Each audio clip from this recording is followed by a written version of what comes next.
하나님께서 온 우주 만물을 창조하셨죠. 그리고 그 온 우주 만물을 창조하신 이후에 하나님 자신의 형상을 따라 사람을 만드시되 남자와 여자를 만드셨죠. 그리고 하늘과 땅에 있는 모든 것들을 다스릴 수 있는 권세를 하나님의 형상 따라 지은 우리 사람들에게 주셨죠. 하늘과 땅에 있는 모든 것들이 하나님의 형상대로 지음받은 우리의 권세하에 움직이도록 만들어 주셨죠. 그리고 첫사람 아담과 하와는 영원 무궁토록 죽지 않는 영생하는 존재로 만들어 주셨습니다. 그럼에도 불구하고 첫사람 아담과 하와가 하나님의 말씀을 떠나서 원수 마귀의 말을 듣고 하나님께서 먹지 말라 한 선악을 알게 하는 나무의 실과를 따먹었고 그 결과 아담과 하와에게 가난과 질병과 죽음이라고 하는 저주가 찾아왔습니다. 아담과 하와 이후에 모든 사람들이 역시 그 죄의 길을 걸어가게 됐고 그 죄의 결과로 가난과 질병과 죽음 그리고 영원한 멸망, 지옥이라고 하는 저주를 받을 수밖에 없었다라고 하는 것이죠.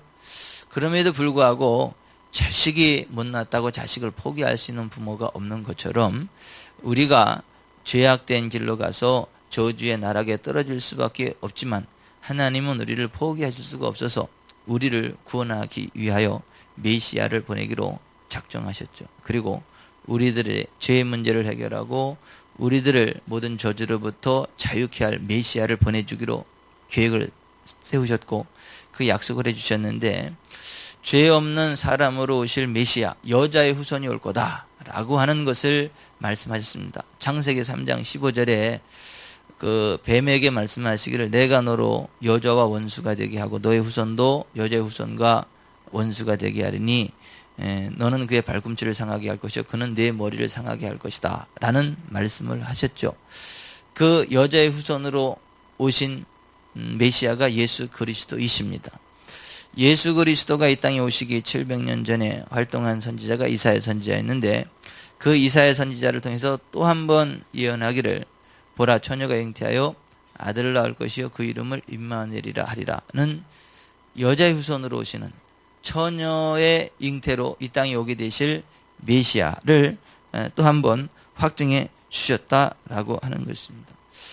그 외에도 메시아가 유대 땅 베들레헴에서 날 것이고 또 그 메시아가 오게 되면 양들을 풍성한 삶 가운데 인도하는 목자와 같이 우리들의 목자가 돼서 우리들에게 풍성한 삶을 주게 될 것이다 라는 언약 등 메시아에 관한 언약들이 구약 성경 여기저기에 쭉 기록이 되어 있었기 때문에 구약 성경을 알고 있던 많은 사람들이 메시아가 오게 될 것을 알고 있었고 또 그 메시아가 와서 구약에 예언된 대로 우리를 죄로부터 가난으로부터 질병으로부터 저주로부터 자유케 할 것을 기대하고 있었다라고 하는 것입니다.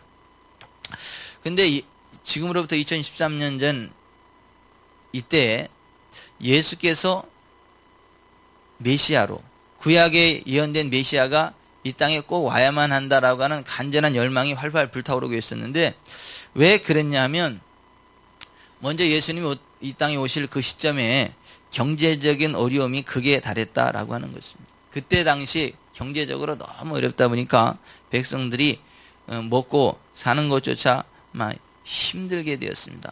그러니까 그들은 이게 미가 선지자가 예언한 그 메시아가 오게 되면 우리가 배부르게 먹을 수 있을 건데 우리가 이 경제적인 어려움으로부터 벗어날 수 있을 건데 라고 하는 그러한 그 기대감과 열망이 있었기 때문에 구약에 예언된 메시아여 어서 오시옵소서 라고 하는 그 열망을 가질 수밖에 없었다라고 하는 것입니다.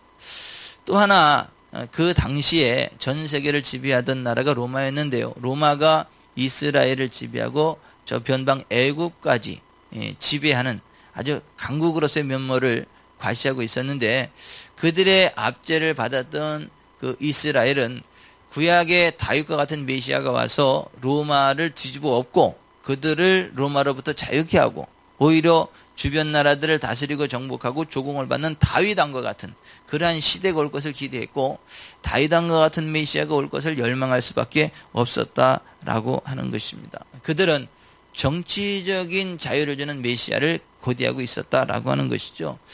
또 하나, 그때 당시에 종교의 부패가 극에 달았다라고 하는 것이죠. 예수님이 올 그 당시에는 그 하나님을 섬긴다라고 하는 사람들이 회당에, 예루살렘 성전에 벅적벅적 엄청 많이 몰려들었습니다. 인산인해를 이뤘고 종교가 굉장히 부흥하는 것 같고 융성하는 것 같았지만 사실 사람들만 많았지 그 안에 살아계신 하나님의 임재하심이 없었다라고 하는 것입니다. 사람이 많다고 하는 것과 하나님의 임재하심이 있다는 건 다를 수 있습니다.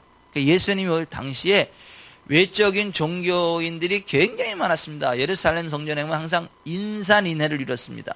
그러나 문제는 거기에 하나님이 임재하시지 않았다라고 하는 것입니다. 왜냐하면 그 당시에 제사장들은 그 성전의 장사치들과 결탁을 해서 성물 즉 재물들을 판매하는 것을 눈 감아주고 이렇게 대충대충 뇌물을 받고 하는 과정 속에 그 재물의 노예가 돼가지고 영성이 완전히 멀어버린 상태가 돼버렸고요. 제사장직마저도 힘의 논리에 의해서 세워지는 그 아주 심각한 상태가 되어졌다라고 하는 것입니다. 예나 지금이나 어떤 종교 지도자가 되거나 아니면 어떤 한 단체의 수장이 되거나 하면 그 뇌물이 들어오게 돼 있습니다. 잘 좀 봐달라고 와서 이 뇌물을 상납하곤 하는데 그거 받으면 돼요, 안 돼요? 그거 받으면 안 됩니다. 그냥 간단하게 선물 정도라고 한다면 그거는 그냥 예의 차원에서 받는 거 괜찮겠지만 선물의 차원을 넘어서서 이게 뇌물로 가면 그거 받으면 안 된다라고 하는 것입니다. 그 뇌물을 그 사람이 주는 게 아니잖아요. 그 단체에 손해를 주면서 챙길 거 다 챙기면서 한 사람에게 몰아주는 거기 때문에 그런 거 받으면 안 된다라고 하는 건데 예수님 당시에 종교 지도자들에게 예루살렘 성전에 있는 제사장들에게 그와 같은 뇌물이 들어왔는데 그걸 꿀꺽꿀꺽 삼켰다라고 하는 것이죠. 그 정도 양심이 없는 사람들 밑에서 신앙교육을 받는데 거기에 하나님의 임재가 있을 수 있을까요?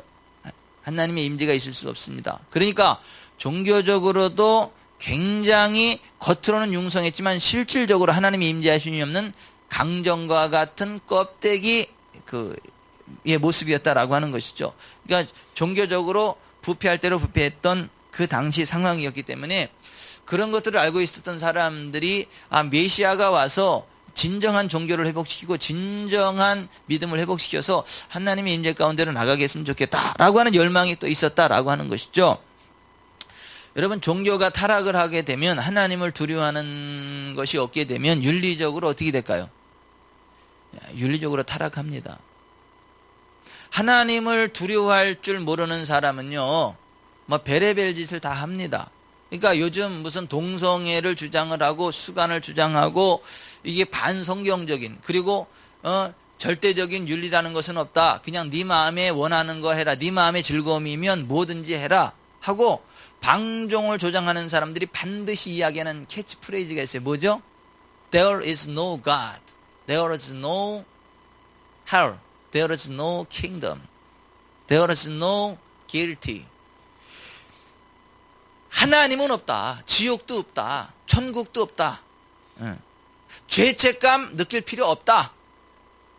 이렇게 이야기를 하면서 자기들만 방종의 길을 가는 게 아니라 그게 막 지하철이나 버스나 그런 데 이렇게 광고까지 배너까지 실어가면서 무신론을 주장하는 거 아닙니까? 그들이 그렇게 주장하는 이유가 뭐죠? 하나님 있으면 큰일 나거든요. 자기들이. 그러니까 하나님이 없어야 되는 거예요. 그러니까 하나님을 두려워할 줄 모르는 사람들이 윤리적으로 타락한다라고 하는 것입니다. 반성경적인 인류적인 그 행악을 범할 수밖에 없었다. 그러니까 예수님 당시에 종교적인 어떤 타락이 있다 보니까 윤리적으로도 타락의 극치를 달려갈 수밖에 없었다라고 하는 것입니다. 그러다 보니까 이 사람들이 신물을 느끼는 거죠. 그러면서 이게 이 땅에 좀 하나님의 질서를 회복시킬 메시아가 왔으면 좋겠다라고 하는 열망이 생길 수밖에 없었다라고 하는 것입니다. 그러니까 그 당시에 로마인들이 야훼 종교를 사모할 수밖에 없었던 것은 그 당시 여호와 하나님을 두려워할 줄 아는 그래도 유대인들 가운데는 윤리적인 정조를 지켰거든요. 윤리적으로 정결했거든요. 그러니까 그들은 유대인들 야훼 종교를 보면서 우리가 좀 똑바로 살려면 저 야훼 종교의 사람들처럼 우리 야훼를, 하나님을 믿어야 되겠다, 이러한 그 동경, 열망심을 또한 로마인들이 가지고 있었던 것도 사실이었다라고 하는 것입니다. 그러니까 예수님이 이 땅에 올 당시에 경제적으로 또 정치적으로 또 종교적으로 윤리적으로 타락의 극치를 가고 있었기 때문에 메시아가 올 것에 대한 간절한 열망들이 사람들 속에 있었다라고 하는 것입니다. 그때 예수님이 오시게 된 겁니다. 그래서 갈라디아서 4장 4절에 때가 참에 하나님이 그 아들을 보내사 여자에게서 나게 하시고 율법 아래 나게 하신 것은 율법 아래 있는 자들을 속량하려 하기 위함이라고 말씀하고 있지 않습니까? 따라서 합시다. 때가 참에 하나님이 그 아들을 보내사 여자에게서 나게 하셨다. 때가 꽉 찼다라고 하는 거예요. fully come. 완전히 꽉 찼다라고 하는 거예요. 종교적으로, 경제적으로, 정치적으로, 종교적으로, 사회적으로 이렇게 타락의 극치를 가고 있었기 때문에 그 때가 꽉 찼기 때문에 메시아가 올 수밖에 없었다라고 하는 것입니다. 여러분, 어느 시대에나 이러한 타락상은 있었지만은, 그런데 이 시대만큼이 타락의 극치를 가던 시대가 없다는 것이죠. 예수님 올 때 그 타락의 극치를 가고 있었고, 지금 이 시대를 보면 그러한 타락이 극치를 향하여 나아가고 있는 것 또한 사실이다라고 하는 것입니다. 여러분, 빈부격차가 굉장히 심하지, 경제 한파가 엄청나게 심하게 오지 않습니까? 여러분, IMF 그 국제금융의 구제를 받은 나라치고 경제적으로 살아나는 나라 있나요? 네, 물거품입니다. 뭐 구조조정이다 뭐다 해가지고 경제가 살아나는 것 같지만 상위 몇 프로만 경제적인 주도권을 갖게 만들고 나머지는 다 가난한 경제적인 노예 그룹으로 다 전락된다라고 하는 것입니다. 점점 더 그렇게 될 것입니다. 빈부격차가 아주 심해질 것이고, 그런 면에서 IMF는 세이터닉 시스템, 굉장히 사탄적인 그 시스템으로 한 나라의 경제를 뒤틀어 버린다라고 하는 그러한 것도 한번 진지하게 볼 필요가 있습니다. 굉장히 사탄적인 그런 것입니다. 빈부격차를 조장하는, 하나님의 나라는 빈부격차를 조장하는 게 아니라 함께 잘 사는 나라입니다. 더불어 잘 사는 나라입니다. 예. 가진 자는 자원함으로 베푸는 것이고, 없는 자는 하나님을 의지함으로 나와서 정직하게 진실되게 살아가면서 하나님의 은혜를 부응하는, 그래서 모두가 다 함께 부응하는 나라로 가는 게 이게 하나님 나라 시스템이거든요. 그런데 지금 말세가 될수록, 예수님 재림의 때가 가까우면 가까울수록 빈부격차가 점점 더 심해지는 구조로 나가고 있다. 이 사탄적인 시스템이 지배하고 있고 다스리고 있다라고 하는 것 정신 차리고 볼 필요가 있겠고, 그러니까 지금 이 시대를 바라볼 때, 아, 이게 재림의 메시아가 올 때가 가까웠다라고 하는 것을 경제적인 것을 보고도 우리가 좀 알 수 있겠다라고 하는 것이고, 여러분, 정치적으로 어때요? 정치적으로도 역시 마찬가지 아닙니까? 굉장히 그 불신과 야합이 있고, 그 옳지 않은 부조화가, 하나님이 진노하실 만한 그러한 일들이 많이 정치 현장에서 벌어지고 있지 않습니까? 하나님을 두려워하지 않고 사람들의 눈치를 보면서 하나님께서 하는 걸 원치 않는 것을 정치인들이 서슴없이 해나가는 것을 보지 않습니까? 그러니까 정치적인 타락도 역시 점점점 더 극악으로 치닫고 있는 것이 현실이다라고 하는 것입니다. 여러분, 그 종교가 어때요? 교회 많습니다. 교인들 많습니다. 교회 다니는 사람들 많습니다. 그런데 그 많은 사람들 가운데 진짜 하나님을 두려워할 줄 아는 사람들이 몇 퍼센트나 되냐는 거죠. 진짜 하나님의 임재하심 가운데 거하는 사람이 몇 퍼센트나 되느냐라고 하는 것이죠. 여러분, 여기 교인 그룹이 한 그룹이 있어요. 여기는 그 비교인 그룹이 한 그룹이 있어요. 양쪽에 가서 하는 얘기 한번 들어보세요. 이쪽 교인 그룹에서 하는 얘기 한번 쭉 들어보세요. 비교인, 교회 안 나오는 사람들 그룹에서 하는 이야기를 가서 싹 들어보십시오. 비교해 보십시오. 차이가 나요, 안 나요? 거의 안 납니다. 거의 안 납니다. 나기는 나는데 거의 안 나요.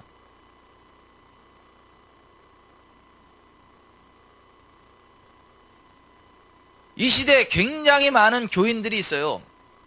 기독교인들이 있습니다. 그런데 그들 가운데 진정으로 하나님을 두려워할 줄 알고 하나님의 임재하심 가운데 변화된 삶을 살아가는 그룹이 얼마나 되냐는 것이죠. 말세가 될수록 교회는 팽창하게 될 거예요. 교회로 몰려드는 사람들도 꽤 있게 될 것입니다. 그런데 진짜 하나님의 임재하신 가운데로 나아가는 사람은 많지 않을 것이다. 예수님 당시가 그랬고 이 시대도 그런 식으로 가고 있다라고 하는 것입니다. 그러다 보니까 교회가 하나님을 두려워할 줄 모르고 하나님의 임재하심이 없다 보니까 사회가 윤리적으로 썩는 것입니다. 타락하는 것입니다. 무슨 큰 사회적인 무리가 벌어졌어요. 어떠한 이렇게 천인공노할 일들이 많이 벌어졌습니다. 거기에 교인이 있으면 안 되잖아요. 상식적으로. 그런데 그런 현장에 보면 꼭 교인이라고 하는 사람이 끼어 있는 것들을 발견하게 됩니다. 그 사람만 그런가? 그 사람만 그랬으면 참 좋겠는데 실질적으로 교회 나오는 많은 사람들의 평균적인 모습이 그러한 모습이 아니라고 이야기하기가 쉽지 않다라고 하는 것입니다. 그러니까 무슨 얘기예요? 예수님 당시나 이 시대나 정치, 경제, 종교, 윤리가 거의 비슷하게 맞아떨어진다. 그 말씀을 하는 것이고, 그러면 그때 초림의 메시아가 왔고 그럼 이때에도 재림의 메시아가 올 때가 꽉 찼다라고 하는 것입니다. 그런데 보십시다. 그 당시에 성경에 메시아가 올 것에 대한 예언을 알고 있었고 그 상황들이 메시아가 올 수밖에 없는 상황이었음에도 불구하고 진짜 메시아가 왔을 때 메시아를 메시아로 받아들인 사람이 많지 않았다. 요한복음 1장 11절에 자기 땅에 오매 자기 백성이 영접하지 아니하였으나 이렇게 되어 있습니다. 여러분 초림의 메시아 때 초림의 메시아가 올 것을 알고 있었고 기다리고 있었던 사람들은 많았지만은 실제로 초림의 메시아를 만났던 사람이 많지 않았던 것처럼 이 시대 재림의 예수님이 올 것을 알고 있는 사람은 많습니다. 그리고 재림의 예수님을 기다린다고 하는 사람은 많습니다. 그러나 재림의 메시아를 알고 있고 재림의 메시아를 기다리는 사람들 가운데 진짜 재림의 메시아를 만날 수 있는 사람이 몇 퍼센트나 되겠는가? 예수님은 그 부분에 대해서 이렇게 말씀을 하시는 거예요. 예수님의 초림 때와 마찬가지로 예수님 재림 때에도 예수님의 재림을 열망하면서도 실제로 그 사람들 가운데 절반이나 혹은 3분의 1 혹은 그 이상의 사람들이 버림을 받게 되고 실제로 주님을 맞이하지 못하게 될 것이다 라는 경고의 말씀을 계속해서 하셨다라고 하는 겁니다. 마태복음 25장 1절부터 13절에 보면 신랑을 기다리는 열처녀에 비해서 절반이 버림받게 되죠. 14절부터 30절 달란트 비유에서는요 3분의 1이 버림받게 되죠. 31절부터 46절 양과 염소의 비유에서는요 절반이 버림을 받게 되죠. 누가복음 13장 22절 이하에 쭉 바라보면요 주님 앞에서 먹고 마셨고 주님께 가르침을 받았던 수많은 사람들이 주님께 외면을 당하게 된다. 그러니까 구원받은 사람은 적고 버림받은 사람들은 엄청 많다. 그러니까 이게 전 지구촌에 있는 사람들을 상대로 이야기하는 게 아니라 신앙생활을 한다고 하는 사람들, 교회 나온다라고 하는 사람들, 그 사람들 무리 속에 일어날 일에 대해서 말씀하신 거다라고 하는 거예요. 좀 두렵지 않습니까? 아니, 우리들 속에 절반이 버림받을 수 있다. 우리들 속에 3분의 1이 버림받을 수 있다. 아니 우리들 가운데 몇 명만이 구원받을 수 있고 나머지는 버림받을 수 있다. 이런 경고거든요. 그래도 여러분은 한번 느낌이 없나요? 그래서 난 구원 받았나요? 난 그래도 이제 예수님을 알고 있고 재림의 예수님을 기다리고 있기 때문에 나는 절대 버림받지 않을 것이고 확실히 들림받을 것이다 라고 하는 그러한 평안함이 있으신가요? 저는 두렵고 떨립니다. 예수님이 오죽하셔서 이런 경고의 말씀을 하셨을까? 그리고 예수님 당시에 실제로 초림의 예수님을 만났던 사람이 손가락 안에 드는 모습을 보게 되는데 그럼 이 시대는 어떨까? 진작에 고민을 안 할 수가 없다라고 하는 것입니다. 자 보십시다. 초림의 예수님을 기다렸다가 실제로 초림의 예수님을 만났던 사람들이 어떤 사람들이었는가? 네 종류의 사람들이에요. 성경에. 첫 번째는 의로운 사람이에요. 의로운 사람. 따라서 합시다. 의로운 사람. 요셉과 같이 의로운 사람이 초림의 메시아를 기다렸고 만났어요. 여러분, 성경이 말하는 의로운 사람이라는 건 뭐냐면 이거예요. 하나님과의 관계가 회복된 사람. 그래서 하나님의 시각으로 모든 것들을 바라보고 하나님의 자리를 침범하지 않는 사람을 의로운 사람이라 그래요. 자, 여기 좀 보십시다. 우리가 다른 사람들이 잘못했을 때 그거를 정죄하지 않고 심판하지 않고 하나님께 맡기고 내 할 일 하면서 최선을 다해서 다른 사람들을 존중해주고 섬기는 사람, 이 사람이 의로운 사람이에요. 다른 사람이 잘못됐어도 그거를 정죄하거나 공격하지 않고 하나님께 맡기는 거예요. 나를 공격하는데도 그것도 그냥 하나님께 맡기는 거예요. 그 원수 갚는 걸 하나님께 맡기고 그 사람이 배고프면 먹을 거 주고 추우면 숯불을 피워서 따뜻하게 해주는 사람, 이 사람이 의로운 사람이에요. 여러분, 요셉이 그러한 사람인데요. 보세요. 마태복음 1장 19절, 그의 남편 요셉은 의로운 사람이라 그를 드러내지 않고 가만히 끊고자 하여 이 일을 생각할 때 주의 사자가 현몽하여 이르되 다윗의 자손 요셉아, 내 아내 마리아 데려오기를 무수하지 말라. 그에게 잉태된 자는 성령으로 된 것이니라. 여러분 보세요. 요셉이 마리아라고 하는 처녀와 약혼을 했어요. 그랬는데 같이 잠을 자지도 않았는데 배가 불러오는 거예요. 임신한 거예요. 그러면 그 당시에 결혼하지 않은 상태에서 임신을 하면 돌에 맞아 죽습니다. 요셉도 위험해질 수 있어요. 결혼하지 않은 상태에서. 그런데 요셉이 그걸 알고도 드러내지 아니하고 자기만 의로운치 않은 게 아니라 드러내지 아니하고 요셉은 그의 남편 요셉은 의로운 사람이라 그를 드러내지 아니하고 가만히 끊고자 했다. 그러니까 지탄 받을 만해요. 마리아가 욕먹을 만합니다. 심판할 만합니다. 그런데도 그거를 그냥 이렇게 무마시키려고 하는 거예요. 누가 심판한다고요? 하나님이 심판하신다고요. 내가 정죄할 수 있다고요? 없다고요? 없다고요. 그게 의로운 사람이라고요. 그런 의로운 사람 요셉이 초림의 메시아를 만났다고요. 저는 두렵고 떨립니다. 저는 솔직히 정죄하거든요. 저는 솔직히 다른 사람들이 보면 정죄하고 심판하거든요. 손가락질 하거든요. 근데 성경은 원수 갚는 것이 내게 있다고 이야기하거든요. 정죄하지 말라고 이야기하거든요. 다만 나를 판단하시리는 주님이시다. 사도 바울도 나도 다른 사람을 판단하지 않는다. 나도 나를 판단하지 않는다. 다만 다른 사람과 나를 판단하시리는 오직 주님 한 분이시다. 이게 사도 바울의 고백이에요.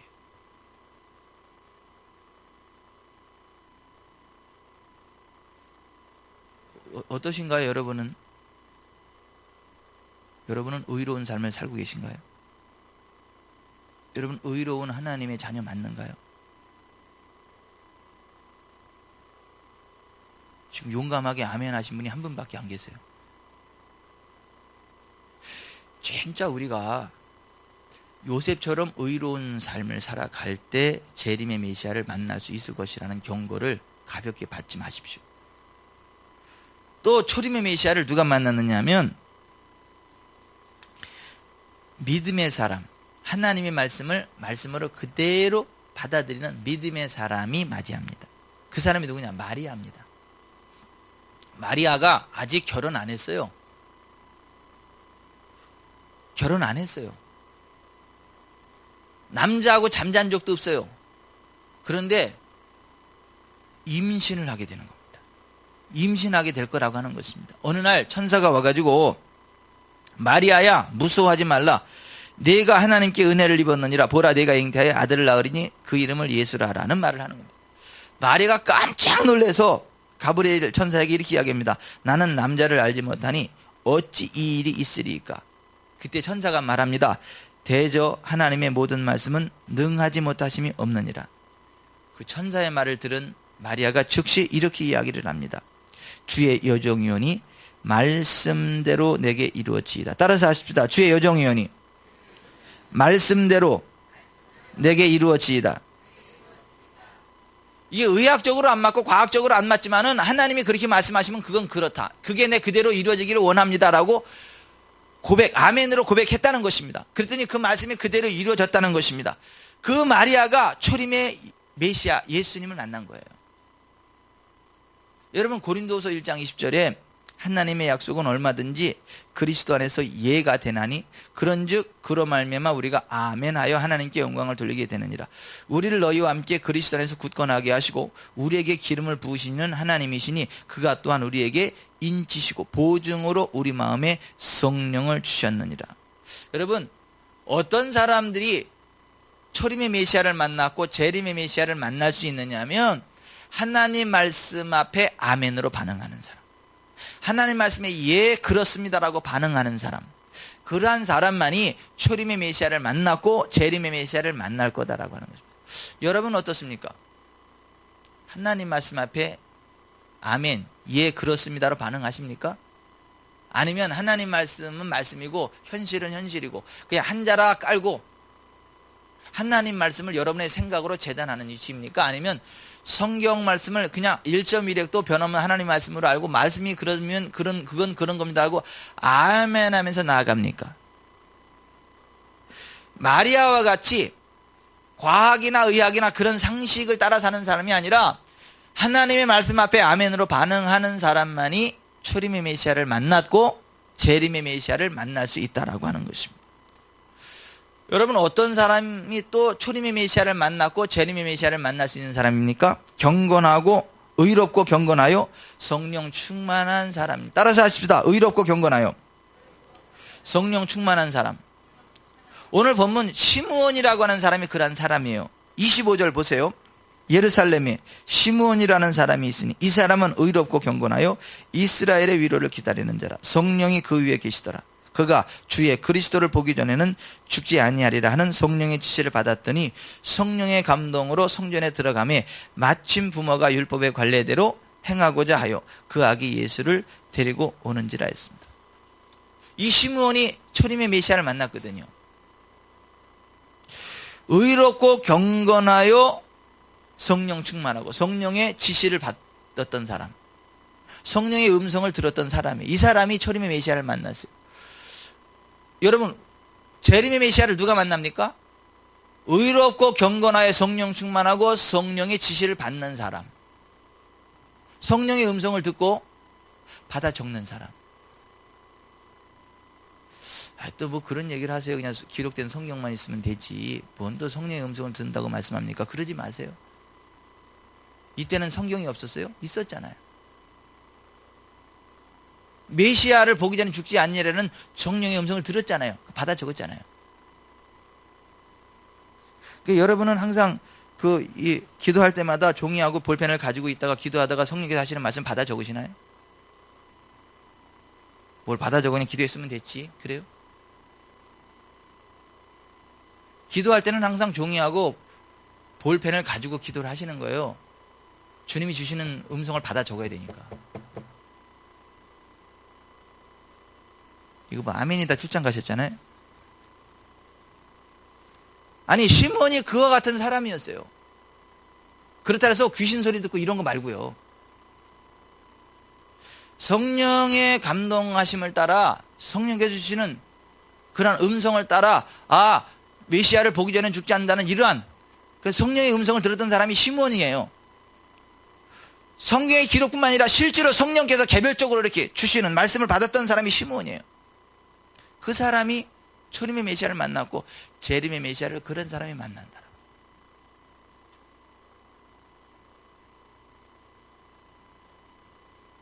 28절 보세요. 시므온이 아기를 안고 하나님을 찬송하여 이르되 주제여 이제는 말씀하신 대로 종을 평안히 도와주시는도다. 내 눈이 주의 구원을 보았사오니 이는 만민 앞에 예비하신 것이요 이방을 비추는 빛이요 주의 백성 이스라엘의 영광이니이다. 메시아를 만나잖아요. 여러분 의롭고 경건하여 성령 충만하고 성령의 지시를 따라 살아가는 은혜가 있기를 바랍니다. 또 어떤 사람이 초림의 메시아를 만났고 재림의 메시아를 만날 수 있느냐면 성전을 떠나지 아니하고 금식과 기도로 주님을 섬기는 사람. 그 사람이 안나예요. 안나. 오늘 본문에 나오는 안나를 보세요. 성전을 떠나지 아니하고 주야로 금식과 기도로 주님을 섬기던 사람이었다라고 하는 것입니다. 이 안나라고 하는 여인은요 아셀 지파 사람. 아셀 지파. 이 무슨 얘기예요? 별 영향가 없는 대단하지도 않은 집안 그런 얘기예요. 바누엘의 딸로서 일찍 남편을 잃고 혼자가 됐어요. 결혼 후 7년 만에 남편을 잃었어요. 그리고 84세가 되었어요. 그러면 아무리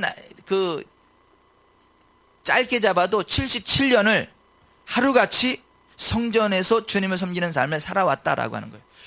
77년간을 성전을 떠나지 아니하고 금식하면서 주님을 섬겼던 여인이 이 안나라고 하는 거예요. 그 77년 동안 아무것도 안 먹었다 그런 얘기가 아니잖아요. 그 77년 동안 아무것도 안 먹고 어떻게 살아요? 주님을 섬기기 위해서 금식을 밥 먹듯 하면서 성전에서 기도했다라고 하는 거예요. 주님을 섬겼다라고 하는 거예요. 그 안나가 기다리던 메시아를 만났다라고 하는 것입니다. 여러분, 이 안나라는 여인이 결혼한 지 7년 만에 남편이 잃었어요. 그러면 세상적인 소망이 다 끊어진 여자예요. 그래도 주님께 소망을 둔 거예요. 하나님께 소망을 둔 겁니다. 성전을 떠나지 않고 금식함으로 주님을 섬겼다고. 보통 우리는 어떨 때 금식해요? 문제가 있으면 금식하잖아요. 문제 해결 받으려고. 뭐 문제가 있어도 금식 안 하는 사람도 있습니다만은, 근데 그래도 문제가 있으면 그 문제 해결 받으려고 금식하잖아요. 근데 이 안나는 그런 금식이 아니에요. 그냥 주님을 섬기기 위해서 금식하는 거예요. 주님이 좋아서, 주님의 음성을 듣고 싶어서. 그런 사람이 이 안나라는 여인이었어요. 그리고 이 안나가 기다리던 메시아를 만났다라고 하는 것입니다. 재림의 메시아를 어떤 사람이 만나는 거죠? 이런 사람이 만나는 거예요. 성전을 떠나지 않고 성전 중심으로 금식하며 주님을 섬기는 사람, 그러한 사람이 재림의 예수님을 만난다라고 하는 것입니다. 자, 여러분, 여기 말씀을 제가 맺겠습니다. 예수님이 이 땅에 오실 때 2013년 전 예수님이 이 땅에 오실 때 예수님이 오실 것에 대해서 알고 있던 사람들이 굉장히 많았어요. 버글버글해서 예루살렘 성전의 사람들이 인산인해를 이뤘습니다. 그런데 성령의 임재가 있었던 사람은 얼마 안 됩니다. 하나님의 임재하심 안에 있던 사람이 몇 안 됩니다. 메시아를 기다리는 사람들이 버글버글했지만 그 가운데 메시아 만났던 사람은 손가락 안에 듭니다. 그 예수님이 이렇게 경고하십니다. 재림 때에도 그럴 거라고. 절반은 버림받게 되거나 3분의 1 버림받게 되고 그 이하가 될 수도 있다라는 경고의 말씀을 하셨다라고 하는. 전 지구촌의 사람들이 아니라 교회 안에 하나님을 섬긴다, 재림의 메시아를 기다린다고 하는 사람들 가운데 그러한 일들이 벌어질 것이라고 경고를 했다는 것이죠. 요셉처럼 의롭고 경건한 사람, 마리아처럼 하나님 말씀을 그냥 아멘으로 받는 사람,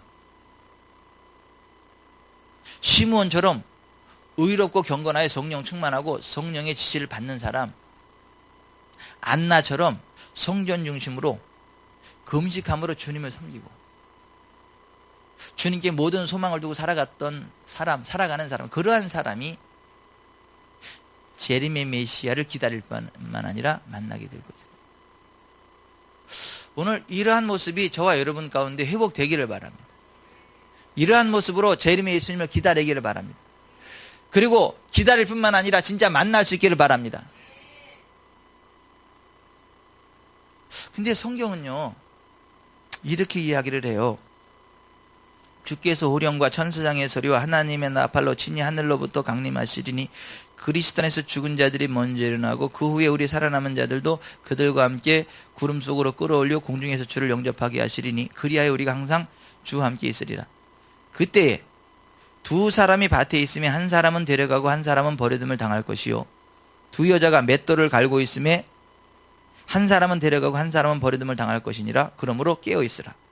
어느 날에 너희 주가 임하는지 너희가 알지 못함이니라. 너희도 아는 바니 만일 집주인이 도둑이 어느 시각에 올 줄 알았더라면 깨어 있어 그 집을 뚫지 못하게 하였으리라. 이러므로 너희도 준비하고 있으라. 생각하지 않은 때에 인자가 오리라.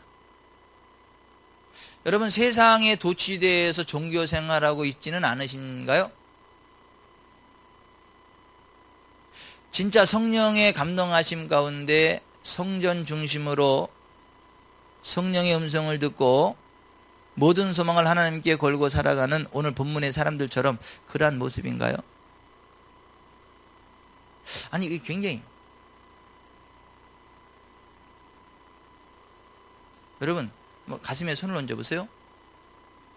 아니면 손에 가슴을 얹으시든가. 그리고 생각을 해보세요. 나는 진짜 들림받을 수 있는 사람인가? 난 진짜 하나님 앞에 의로운 사람인가? 나는 진짜 마리아처럼 하나님 말씀에 토를 달지 않고 그냥 아멘으로 받는 사람인가? 나는 진짜 시몬처럼 의롭고 경건하게 성령 충만하고 성령의 감동하심을 따라 기도하면서 받아 적는 사람인가? 나는 진짜 안나처럼 세상의 소망보다는 성전 중심으로 금식하면서까지 주님을 섬기는 그러한 중심이 하나님께로 향해 있는 그런 사람인가? 그게 아니라면